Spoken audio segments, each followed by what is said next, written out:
কাজেই এই এতিমগুলির বিষয়টা যেন মাথায় থাকে। একজন মানুষ এসে বলছে, আল্লাহর নবী, আমার অন্তরটা খুব শক্ত, ফকির ভিক্ষা চাইলে বলি মাফ করো, কাউকে খেতে দিতে মন চায় না, তা আমি কি করবো আল্লাহর নবী? তখন বলছেন, শোনো শোনো শোনো শোনো, আতইমি তমাল মিসকিন অমসে রাসাল ইয়াতিমি এরিক্ক কালব, ফকির মিসকিনকে খেতে দিও আর এতিমের মাথায় হাত বোলায়, তাহলে অন্তর নরম হয়ে যাবে। এদেশে একটা বই পাওয়া যায়, উপদেশ, নাম শুনেছেন কিনা আমি জানি না। ওই বইয়ের এক আলোচনাতে আছে এই কথা, এই হাদিস দুটাই আছে যে আল্লাহর নবী, আমার অন্তরটা খুব শক্ত, আমি কি করি বলেন তো? তখন আল্লাহ রসুল বলছেন, দুইটা কাজ করো, দুইটা। এক, ফকির মিসকিনকে খেতে দিবা। দুই, এতিমের মাথায় হাত বোলাবা, তাহলে তোমার অন্তর নরম হয়ে যাবে। তখন ফকির মিসকিনকে খেতে দিবা।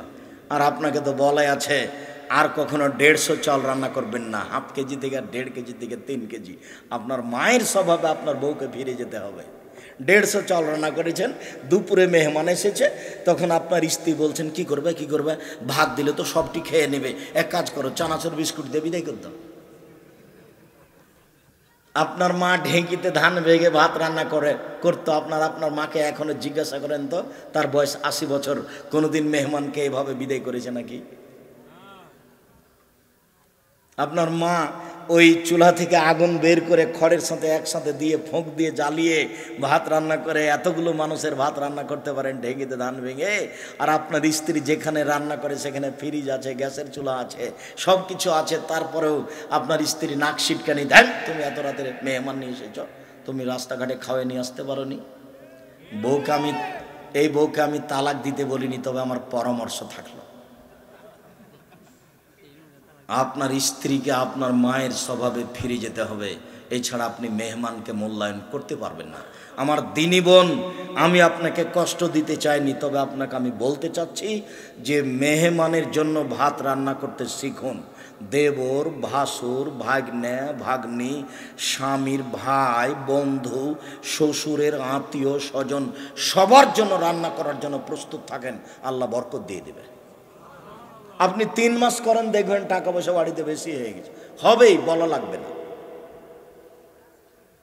বলে আব্দুর রাজাক সাহেব বলেছেন বাড়ির নাম কি মেহমানখানা, ওটা আমার মা রেখেছে, বাড়ির নাম মেহমানখানা। তো এখন তো আর ওখানে থাকি না, প্রতিষ্ঠানের ভিতরে থাকি। তো এখন আমি প্রতিষ্ঠানে প্রতি মাসে কিছু টাকা পয়সা দিই, আপনি যাবেন প্রতিষ্ঠানে, খাবেন, ইনশাল্লাহ সমস্যা নেই। এরপরে যদি বাসায় পরিবেশ আসে, তাহলে আপনাকে খাওয়ানোর ব্যবস্থা করা হবে। মেহমানকে দেখে আমরা ভয় পাই না, হিন্দু হোক আর মুসলমান হোক আর যাই হোক না কেন, 1 দিন হোক না 10 দিন হোক, যেতেই তো চাচ্ছেন না। কখন যে রাজশাহী যাবেন অপেক্ষা আছি। আর বৃহস্পতিবার শুক্রবার অবশ্যই যাবেন, সম্পূর্ণ পরিবার যাওয়ার চেষ্টা করবেন। আমার মনে বড় সাধ, আমি এদেশের মাটিতে উন্নত মানের প্রতিষ্ঠান গড়বই ইনশাআল্লাহ। ওয়াল ইয়াতাম ওয়াল মাসাকিন, ফকির মিসকিনকে খেতে দাও, সম্মান করো, তাহলেই জান্নাত পাওয়া যাবে সহজেই। পৃথিবীর মানুষ শুনে রেখো, ফকির মিসকিনকে যদি খেতে দিতে পারো, একসাথে 3টি বড় কাজের নেকি হবে।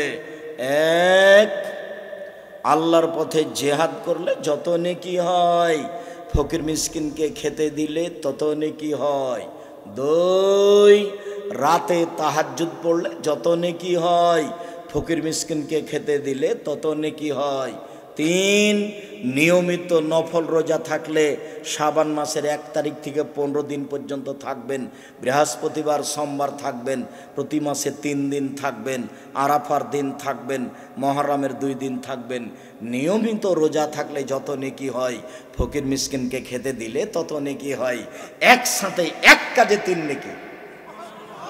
আমি যদি বুঝাতে না পারি তাহলে আমি অক্ষম, বুঝাতে পারলাম না।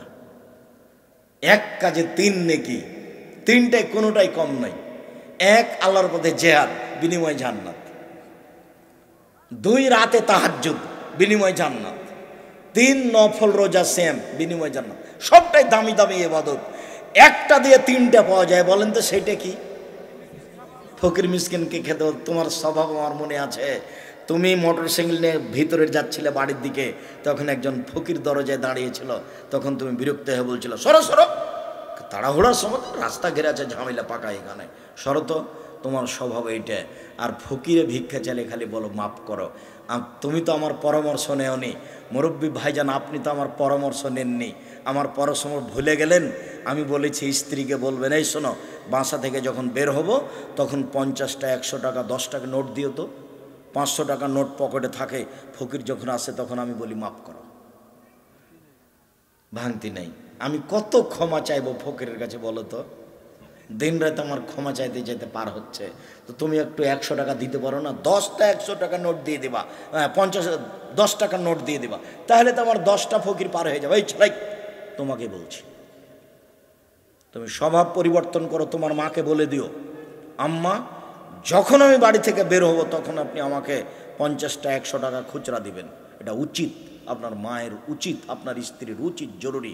উপস্থিত বৈঠকের দিনই মুসলিম বোন শোনেন, আপনাকে বলছি, সংসার করার অর্থ ভালো করে রান্না করতে পারা নয়।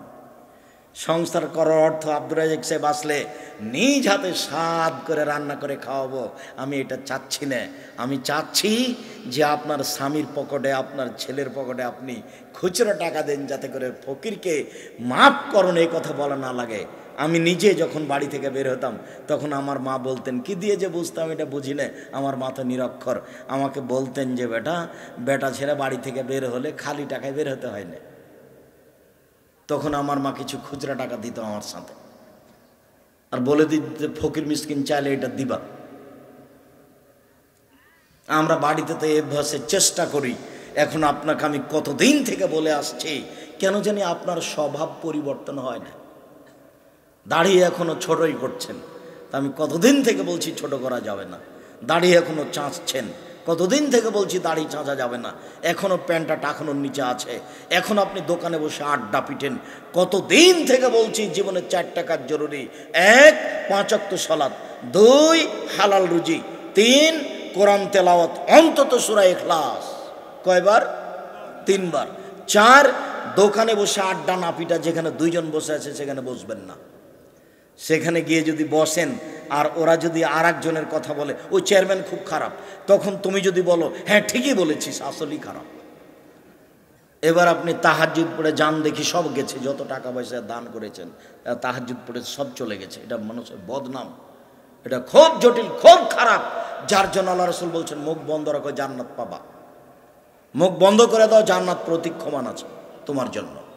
সম্মানিত দিনী ভাই বোন, ওয়াল ইয়াতামা ওয়াল মাসাকিন ওয়াল জারিল কুরবা ওয়াল জারিল জুনুব, নিকট প্রতিবেশীর সাথে ভালো আচরণ করো, দূর প্রতিবেশীর সাথে ভালো আচরণ করো। আল্লাহ নবী বলেন, ইয়া নিসাল মুসলিম, হে মুসলিম মহিলা, লা তাহাকরান্না জারাতান লিজারিক, কখনো তুমি তোমার প্রতিবেশীকে তুচ্ছ মনে করো না। প্রতিবেশী গরিব হতে পারে, প্রতিবেশী ফকির হতে পারে, প্রতিবেশী নিঃস্ব হতে পারে, অতএব প্রতিবেশীকে কখনো তুচ্ছ মনে করো না। কিছু দিও, ছাগলের পায়ের খুরের সমান হলেও, মানে প্রতিবেশীকে অল্প কিছু দিতে শিখিও। আবু জার গেফারি রাদিয়াল্লাহু তাআলা আনহু বলেন, আল্লাহর নবী বললেন, আবু জার এজা তাবাখতাল মারাকাতা, যখন তুমি তরকারি রান্না করবে, ফাকসের মাহা, তরকারিতে পানি বেশি দিয়ে দিও, তাজিরানাকা দিয়ে প্রতিবেশীর প্রতি লক্ষ্য করিও। তরকারিতে পানি বেশি হলে তরকারি বেশি হবে, তাহলে প্রতিবেশীকে একটু তরকারি দিতে পারবা, প্রতিবেশীকে একটু দিয়ে খায় আবু জার গেফারি। আর আপনার প্রতিবেশী ধনী মানুষ, তো আপনার প্রতিবেশীর ওই মহিলার স্বভাবটা একটু দেখাই, সেই মহিলা কিন্তু আপনার বাড়িতে কিছু দিতে পারে না, জমিদারি দেখায়, অনেক ভালো করে তরকারি রান্না করে। তা আপনার স্ত্রী গরিব মানুষ, একদিন একটু তরকারি দিয়ে পাঠিয়েছে, তখন তরকারিতে ঝোলে একটু হা দিয়ে জিভে কি যে রান্না করে, এগুলো ফেলে দে। এটা আপনার স্ত্রীর স্বভাব, ওর স্বভাব পরিবর্তন করতে হবে, নাহলে বউকে তালাক দিতে হবে, ও বউ ভালো নয়। এই নাম হচ্ছে হস্তিনী, এ দিয়ে সংসার চলবে না। প্রতিবেশীর তরকারি যতই খারাপ হোক মন্তব্য করা নিষেধ। তুমি জমিদারের মেয়ে, তুমি একটু ভালো তরকারি বাটি ভর্তি করে পাল্টা দাও না। রাসূল সাল্লাল্লাহু আলাইহি সাল্লামের জীবনে এমন কোনোদিন কেউ তাকে দেয়নি যেটা তিনি পাল্টা দেননি। ওই যে ভুলে গেলেন কেন? ওই যে আল্লাহ রসুলের ঘরে অন্য স্ত্রী একটা তরকারি দিয়ে পাঠিয়েছিলেন, মানে আয়েশার ঘরে। তখন ওই দাসীর হাতের উপরে আঘাত করে আয়েশা বাটিটা ভেঙে ফেলেছিলেন। আমার স্বামী এখানে আছে, আমার সতীন কেন তরকারি দিয়ে পাঠাই? আয়েশার এগুলো খুব ঝাল হতো। আয়েশা রাদিয়াল্লাহু তাআলা আনহা বাটির উপরে আঘাত করে বাটি ফেলে ভেঙে চৌচির করে দিলেন। আল্লাহর নবী আর একটা নতুন বাটি আয়েশার নিয়ে ওই বাটিতে আবার তরকারি সাজিয়ে দিয়ে পাঠালেন। নেও এবার আয়েশা, কেমন লাগে? খবরদার আপনার স্ত্রী যেন এমন মেজাজ না দেখায়। নিঃস্ব প্রতিবেশীকে লক্ষ্য করতে হবে, এ কথাই ঠিক। প্রতিবেশী আয়েশা রাদিয়াল্লাহু তাআলা আনহা বলেন, আল্লাহর নবী ইন্নালি জারাইনে এলাইহে মাউহুদি, আমি একটু আমার প্রতিবেশীকে হাদিয়া দিতে চাচ্ছি, তরকারি দিতে চাচ্ছি। আমি নরসিংদী জেলার জন্য কি বলবো, নরসিংদী জেলার জন্য বলি, প্রতিবেশী লোকটা গরিব মানুষ, একটা লঙ্গি দিতে চাচ্ছি। তো দুইটা প্রতিবেশী আল্লাহর নবী, আমি কি করব? তখন আল্লাহর নবী বলছেন, আয়েশা তোমার বাড়ি থেকে যার দরজা বেশি কাছে তাকে দিয়ে দাও। বুঝাতে পারলাম না মনে হয়? প্রতিবেশী তো 4-5 জন, 4-5টা দিতে পারবেন একদিনে? তো দেওয়া শুরু করবেন কার থেকে? যার দরজার নিকটে, যার বাড়ির নিকটে, তার থেকে শুরু করবেন। আয়েশা থেকে শুরু করবেন, ওটা কোন কথা? আয়েশাকে তো ওটা উত্তর দিলেন আল্লাহর নবী, যেটা আয়েশাকে আল্লাহর নবী উত্তর দিলেন সেটা এখন আমার আপনার সারা পৃথিবীর মানুষের। বুঝা যায়নি কথা মনে হয়? প্রতিবেশী যার বাড়ি কাছে, রাসূল সাল্লাল্লাহু আলাইহি সাল্লাম বলেন, লা ইয়ামনা আহাদুকুম জারাহু আইয়ামনা আই ইগরাজাল খাশাবাতা, কোন মানুষ যেন তার প্রতিবেশীকে তার দেওয়ালে একটু কাঁটা গেড়ে রশি বাঁধতে নিষেধ না করে। কোন প্রতিবেশী যেন তার দেওয়ালের উপরে টিন লাগিয়ে রান্না করতে চাচ্ছে, এটা যেন নিষেধ না করে। ভাইজান, আমি তো গরিব মানুষ, আপনি তো প্রাচীর দিয়ে রেখেছেন, প্রাচীর উঁচা আছে, আপনার প্রাচীর আমি 3-4টা টিন লাগিয়ে এখানে রান্না করতে চাচ্ছি। না না না, করেছো কি? আরে আমার দেওয়াল কালি হয়ে যাবে, সাবধান। না, আমার দেওয়ালে তুমি টিন লাগাবা না। ভাইজান, আপনার এই প্রাচীরে একটা কাঁটা মেরে রশি বেঁধে আমি এখানে কাপড় শুকাতে চাও, ফাইজলামি করো তুমি? দেওয়ালে কাঁটা মেরে আমার দেওয়ালটা নষ্ট করতে চাও? এ হলো কৃপণ, এ হলো শয়তান। এই কৃপণ হলো শয়তান, এর স্বভাব খারাপ, এর আচরণ খারাপ, এ হলো বদ, এ হলো শয়তান। এই প্রতিবেশী চিনে নাই, জাহান্নামে চলে গেছে। স্বভাব পরিবর্তন করতে হবে, এ কথাই ঠিক। দিনী বোন, আপনাকে আমি পরিবর্তন হওয়ার জন্য অনুরোধ জানাচ্ছি। প্রতিবেশীকে ভালোবেসে জান্নাত কিনতে হবে, প্রতিবেশীর উপরে ক্ষিপ্ত হয়ে জান্নাত কিনা যাবে না। রাসূল সাল্লাল্লাহু আলাইহি সাল্লাম বলেন যে ওই লোক মুমিন নয় যেই লোক নিজে ভালো খায়, প্রতিবেশী ক্ষুধার্ত থাকে।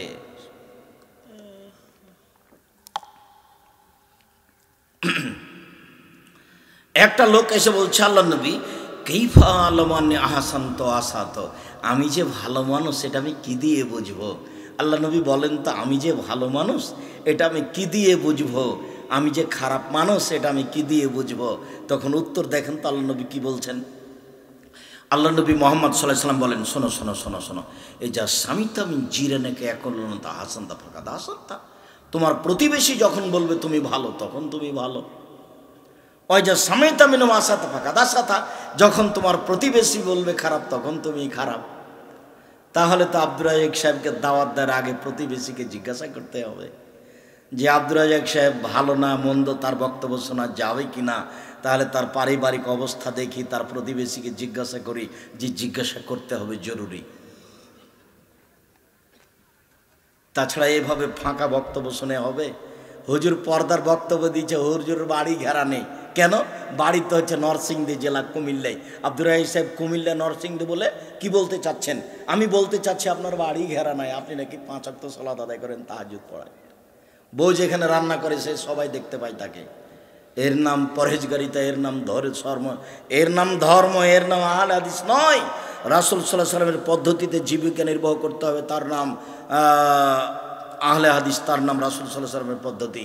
ফাওয়ালু খাসমানি ইয়াউমাল কিয়ামা জারান, প্রথম বিচার হবে 2 জন প্রতিবেশীর। আব্দুর রাজ্জাক সাহেব থামেন থামেন থামেন থামেন, কতদিন শুনেছি আপনার মুখে যে প্রথম বিচার হবে নামাজের, সলাতের। আজকে যে বলছেন প্রতিবেশীর, জি, আল্লাহর হক হলো নামাজ, সলাত। তো আল্লাহর হকে যেটা প্রথম বিচার হবে সেটা হলো সলাত, নামাজ। আর সামাজিক পরস্পরের অধিকার রাখে। ইনি আমার প্রতিবেশী, ইনি আমার উপরে হক রাখেন, আমি তার প্রতিবেশী, তিনি আমার উপরে হক রাখেন। এইটাতে যদি 19-20 হয়ে যায় তাহলে এইটার বিচার হবে প্রথমে, মানে মানুষের অধিকারে প্রথম বিচার হবে প্রতিবেশীর, আর আল্লাহর অধিকারে প্রথম বিচার হবে নামাজের। না, বুঝাতে পারলাম না। আল্লাহ যেগুলি আমাদের কাছে চান, আল্লাহ চান এই 5 ওয়াক্ত সালাত আদায় করো আমার জন্য, এই সুবহানাল্লাহ বলো আমার জন্য, এই সিয়াম থাকো, রোজা থাকো আমার জন্য, এই দান খয়রাত করো আমার জন্য। তো এগুলো কার জন্য করব? আল্লাহর জন্য। তো আল্লাহ যখন জিজ্ঞাসা করবেন এটা কেন করনি, এটা কেন করনি, তখন প্রথম কোনটা আসবে? সালাত। এবার প্রতিবেশী, মানুষের হকে কোনটা আসবে? প্রতিবেশী। খুব জটিল।